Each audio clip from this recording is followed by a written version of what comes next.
25. The arachnid eased itself up, millimeter by millimeter, into the spherical chamber. It seemed tentative, as if it somehow understood the threat it faced, the certain doom.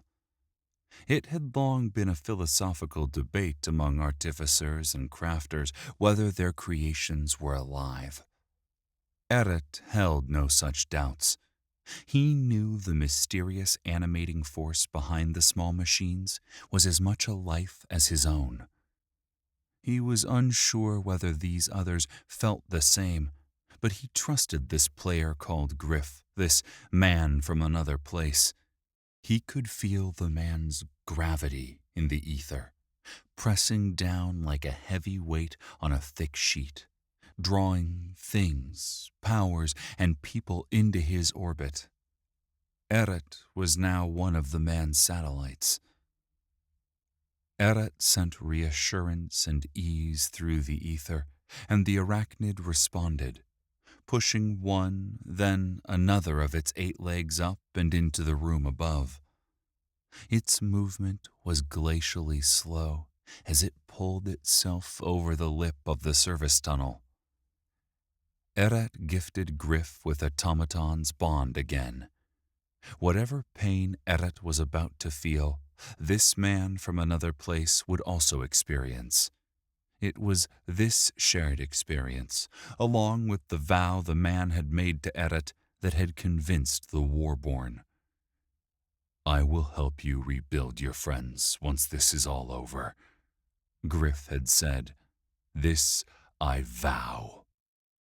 Gasps of alarm moved through the others at the words, and Eret knew that Gryph had not understood the gravity of a vow when he spoke the words, but Eret sensed that he would have abided by its tenets even without the magic that bound it to his soul.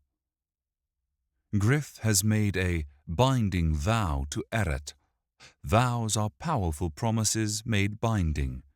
They are enforced by the ancient magics of the realms and will inflict severe penalties if the vow is broken.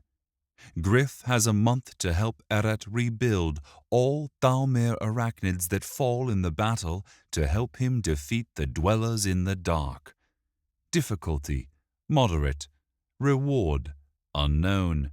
XP: unknown. Penalty for failure: reputation penalty. The vow did nothing to ease the guilt or pain of pushing his small friend into certain destruction, but he understood that many more of his friends, perhaps all of them, would die if they failed. There was one thing Eret could do for his small friend as he pushed him further into the room, each second ticking closer to the end of its life. He could be there with it, feel what it felt. He hoped it would be of some comfort. Eret directed the spider to gaze around the room. Below, the 5 shrouded figures worked at their task, showing no concern for the twisted pile of wreckage that had once been one of Eret's friends. Eret turned the automaton's gaze towards the far wall, where another 2 runes, one the purple-black of death magic, and another, the fresh peat-brown of earth magic, glowed with urgency. As Eret watched, pulses of crimson thonic energy flowed upwards like trails of blood, and Barendiel turned the seal to the left nearly 90 degrees. The circle of metal parted again and reformed, its pattern altered almost imperceptibly. Deep inside the far wall, a clang of metal thrummed, and another rune cast its glow into the room. 5 down, 8 to go, Gryph said in a low voice. "We have to do this now." Eret looked at the man and saw the purpose and compassion in his eyes. A smile crept across the Warborn's face, and he nodded. He closed his eyes again and extended his mind into the other dozen spiders waiting behind the first. We are ready, Eret said. I know how hard this is for you, my friend, Gryph said, squeezing the Warborn's arm. The large construct smiled, and Gryph felt a pang of sympathy thrum through his chest at the long and lonely life the Warborn had lived. He smiled again and turned to the others. You all know the plan.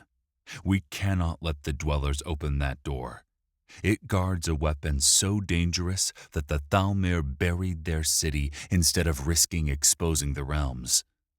I do not know what Berendiel and the dwellers want with the weapon, but no good can come of it. They must not attain it, and we will stop them, no matter what the cost, or everything and everybody that we love is at risk. He looked at each face, and nods, grim smiles, and determination came back to him. Tifila kissed Wick lightly on the forehead, and a wave of warmth spread through Gryph's heart. He looked down, realizing that he'd been caressing the stone on the ring of fellowship, and smiled. Our shared purpose is stronger than any magical vow. He was proud to call these people friends. A spike of psychic malevolence passed over Gryph, and his hand snapped down to the satchel at his side.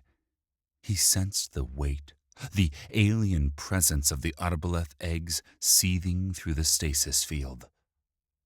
Am I the true danger here? Gryph wondered. He looked up to see Mirthandir's eyes not on him, but on the satchel under his hand. He locked eyes with the man and found the elf lord's eyes inscrutable. Is he thinking the same thing? Let's hope the soulbind is as strong as it seems. He brought the transmitted view from the arachnid back to the fore of his mind and stared at the tall leader of the dwellers. Berendiel has already broken the binding once. I must assume that he can do so again. Gryph hid his hand and moved his fingers in the intricate motions required to cast telepathic bond. Without looking at the Zidai warrior monk, Gryph sent a mental message. If Berendiel gets his hands on me or the satchel, you must kill me. A momentary pulse of shock came back to Gryph before it quieted, and then Ovrim's strong voice filled his mind. I swear it. Gryph got a wry chuckle at the relief he felt at a promise to murder him. But then the realms was an odd place. He opened his skill sheet and cycled over to his air magic perk tree. Like a man prepping for a serious bout of buyer's regret, he put his last perk point into resistance. The perk granted him a 25% resistance to air magic spells, which just so includes the lightning bolts fired with such deadly accuracy by the ring of blue crystal guarding the room above. Gryph had wanted to kick himself in the ass when he realized that he should have saved his boon 1 perk for just this kind of occasion. He'd said as much to Tifila, who had smiled and taken his head in her hands, once again gifting him with a magical spell. You have learned the spell Auriel's Perk Share. Sphere, Life Magic, Tier, Base. Allows the caster to transform one of their skill perks into a shareable perk. When cast, all members of the adventure party will receive the benefits of the perk for the duration of the spell. Mana cost, 40 times number of adventure party members times tier of perk. Casting time, instantaneous. Duration, 10 minutes plus 1 per level of life magic mastery. Cooldown, 2 hours.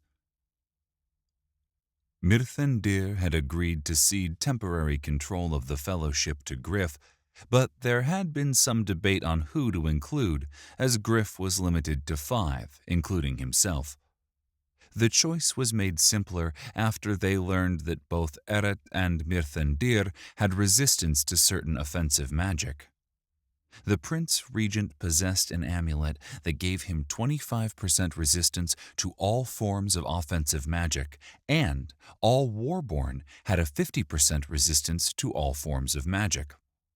The idea sent a chill of fear into Gryph's spine as he considered what facing an army of Warborn would be like.